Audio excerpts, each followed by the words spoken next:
Coach, taking on San Antonio tomorrow, and San Antonio got off to a hot start, especially in that first quarter. What's kind of the key to to eliminate that hot start last time? Well, obviously they had a heck of a night. The other game against us, they're playing well continually. So we just got to come out with urgency. Obviously, Aldridge set a tone for them in that first quarter. And that just trickled out to everyone. For us, coming out with an urgency, we'll have a good game plan to go out there to try to make it tough on him, tough on DeRozan as well. He's playing well of late, but we know they're lethal with their depth. Not just from the inside, but from the three-point line. They're shooting it well. Other guys are shooting better than they did even coming into that last game. So, got to go out there and just try to set a tone defensively. Hopefully, our guys have that taste in our mouth, from that last game and come out here and got to hold serve at home against a really good team. It's a really hot team right now. Yeah, your team is playing hot as well. What is something that you want to see as a coach still from your team? We're all about growth at the end of the day. So, good film session today. Looking back even at our West Coast trip. The game the other night against Minnesota. Situations where we can get better. Using different coverages where we can execute. We did a lot of switching last game and it was good, but there was also moments where we could have been a whole lot better. Offensively, guys are making shots, but our spacing can be better. Our screening can be better. So there's always something that pops up throughout an NBA season where we're always mindful of everything. So some things are in great places on the offensive end, defensive end, but there's other things that we can clean up. So it was good to come back, as we've talked about, anytime we're at home especially, but even on the road, just to focus on our habits, get back to the basics. Good practice today, competitive. Worked on a couple different things on both ends of the ball, and hopefully that just continues to translate. And our guys are just focused on getting better. Taylor, is there a roadmap for another opportunity for Marko to sort of get back out there? Yeah, I mean, he's following it right now. Obviously, we've kind of got a little bit of a log jam at the wing spot. A lot of guys are playing well and contributing. So, he's putting all the work in. Post-practice, we've got some play groups coming up. He's watching film. He's been, super locked in during the games. His spirit's been great. So, doing all the things that he can control right now to stay ready when his opportunity comes. Him sitting next to Nevin on the bench during games by design, so that maybe the mental part can continue to develop as well. Not necessarily. I mean, obviously, Nevin's kind of put his arm around him, like all of our coaches, but especially, they hit it off at the beginning. They had a prior relationship, and he leans on Nevin a lot for a lot of the experience in his first season in the NBA. How to especially handle the situation he's in right now. But he's been great with his teammates. Dialoguing in timeouts. In the locker room. But he's put in the work, so it's the physical part, but also, as you said, just the mental part, staying locked in. It's only January, but to be hovering right around that 8th spot in the West, just what does it say about this group that we're even talking about playoffs here at this time of year? Yeah, for us, I mean, obviously we got off to a slow start. Proud of the guys, what we were able to do in December, just continuing to grow and get better. Just the competitiveness has been there night in, night out. We've had to, hit some bumps of the road to, learn and grow from, not just our young guys, but our entire team, even our vets, with a new group out there, but just really proud of how they've kind of stayed the course, competing, figuring out how our defensive schemes, where we got to be good there, and then offensively, just the unselfishness. Obviously, it helps when you're playing well and you're making shots, but I think that's a product of the guys really just buying into playing together. It's not one guy's opportunity, at a given time. It's anybody's chance. So just proud of them, how they're growing, and that's just our mentality every single day. So, we're not really focused on the records. These guys are just focused on just the next task at hand. Taylor, when you really break it down, I think these last 3 wins, you guys have won in 3 different ways because of the dynamics of the games and how they played out. What does that say about the versatility of being able to adapt to different playing styles? I mean, it's huge. I'm obviously going to fall back to growth opportunities. Obviously, a big lead against a really good team in the Clippers. How to be able to sustain some runs there. Similarly, in the Phoenix game, but it gets tight. We talked a lot about that today, about how we can, end a game management, especially in those situations, and then a come from behind win. So that's the beauty of the NBA. It's going to throw different things out there. You can control as much as you can control.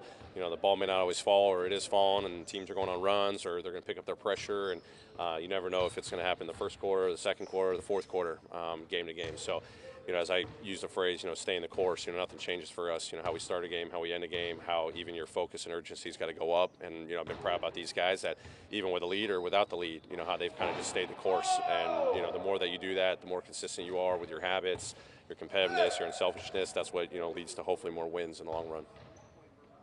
When you guys last played the Spurs, obviously, big point total, but it seems like was there a line drawn or something? Because it seems like defensively, numbers-wise and production-wise, there's a stark difference over the last 7 games. Yeah, I mean, I think even before the Spurs game, we had been trending well, defensively, and that one got away from us. Definitely on us. Didn't come out, with the edge. We've been talking about edge recently. I think we're finding that, and obviously they had a heck of a shooting night, not just with Aldridge, but all their guys were shooting the heck out of it. So for us, as we've been coaching from day one, it's always with defense. We give these guys a lot of freedom to play on the offensive end, but to do it together. And I'm proud that they've kind of fell into that. They enjoy that.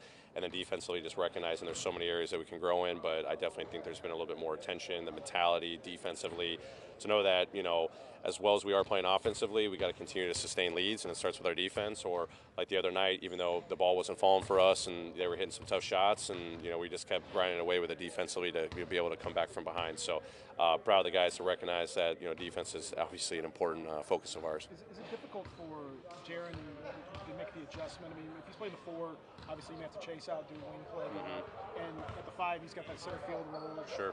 Is that tough? Has that been a difficult adjustment? Because it seems like over the last few weeks he's embraced it and something seems to have clicked. Yeah, there's always potential for it to be, a challenge, but, we have faith in that guy that, he's going to go out there and be able to execute it because he's going to put in the work. He's going to get the experience. He's going to learn, on the fly. And, as you said just recently, obviously throughout the year he's been starting at the 4 and then playing the 5, but we've been adjusting coverages. We've been putting him on certain personnel that's different than he is. He's super active on one guy, or there's another guy where don't even shift off of, don't help off of, like Covington the other night. And he's locked in. Maybe the first couple times he's trying to wrap his head around it, but the more exposure he gets to it, the more work he puts into it, the game experience. I mean, it's all a credit to him. We obviously want to challenge him, but the fact that we've got confidence, he's got confidence in it. We know this is that versatility that we talked about all season long up to this point. John's still 10th in All-Star voting. He's a dunk contest invite. Obviously, it looks like you met a few guys in the Rising Stars Challenge. How much stock do you put into, sort of the hype going into All-Star Weekend as a measurement of where these guys are? I mean, obviously, it would be a great, recognition for them individually, but also, collectively, these guys would be the first ones to tell you they wouldn't be in the spots they are if they're getting that recognition if it wasn't for their teammates. But that's still a ways away. I think our guys are great are in a great mental state right now. We're playing well. We're competing well. I think they're just focused on that. The Rookie of the Month nods, the potential All-Star nods, and all that comes with it. That's all just to the credit what they're doing with their teammates right now. Down the stretch, do you change play calling or anything of that nature? You've got a young team. Obviously, seems to be way ahead of the game in fourth quarters. Do you put it on him to set that pace, or do you guys do a little more play calling, knowing the situation at times? Yeah, I mean, the situation will dictate, different things. Are you up? Are you down? What's your flow like? Sometimes we'll just fall back on just playing motion. Just getting the ball moving around. Hopefully, break the defense down without, just an isolated pick and roll, so they can just lock in on Ja or lock in on, just a post up or something. So, it's been great dialogue with our coaches. I'm constantly having dialogue with the players, to figure out how we want to execute. It could be a run offense where we want to slow it down. It could be a pass offense where we want to get the ball moving, how we got to take care of the ball in all those situations. But it's been fun working with this group, working with the coaches behind the doors and figuring out, where we want to put our guys in prime spots, but to know that we've got confidence in these guys to execute. And, obviously a lot's going to run through Ja, having to make plays, and, teams are going to tee off on him. He's grown a lot, especially the other night. His teams are picking up, their pressure, and he gets the ball out, and it's other players that make plays. That's big time. So it's been a great evaluation period. It's great that we're in those moments to learn from. We struggle a little bit earlier. We still have our moments where we can be better, but it's been great to figure out, what card you're going to pull, given the situation. As a coach, are you surprised that you knew how good Ja was going to be, but a rookie point guard put in this kind of responsibility is able to control the tempo and flow as much as he can? I mean, it's been very impressive. Obviously, we knew, he was a super high IQ basketball player. He's going to see different things throughout just the meat of the game, but especially in the fourth quarter, he's got the confidence to go make the play. But as I said all along, as much as he wants that moment to go make the big play, he's willing to make the big pass, to JJ the other night to let him go get the big bucket to, build a 5-point lead. So, it's been great, as you just get to learn about these guys. They want to do it together. Obviously, everyone's prepared to, when it's their time to go make the play, they are, but they always know they can fall back on their teammates. Tonight is the Grizz Bash, and how important and special is to have an event like this, to have the players get a chance to interact with the fans, but it also benefits St. Jude? I mean, you take a step back and realize this is way more important than what we do every single day. It's been an unbelievable partnership with St. Jude. The fact that our players, our coaching staff have already gone over this, year. We've got a lot of new guys that are getting exposed to what that relationship's like, what the impact it has on the community worldwide, globally.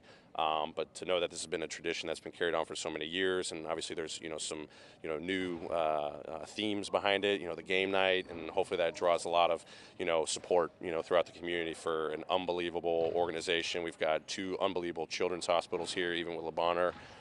But to be able to be a partner with St. Jude, know that the Grizzlies are having a small part in making a difference to raise awareness. It's going to be fun. I can't wait to get out there, and whether it's cornhole or putt-putt or ping pong or whatever it is, just to drive the force of what we can do as a community to help St. Jude, help LeBonner even as well. Just awareness of the importance of children health and the impact it's making globally.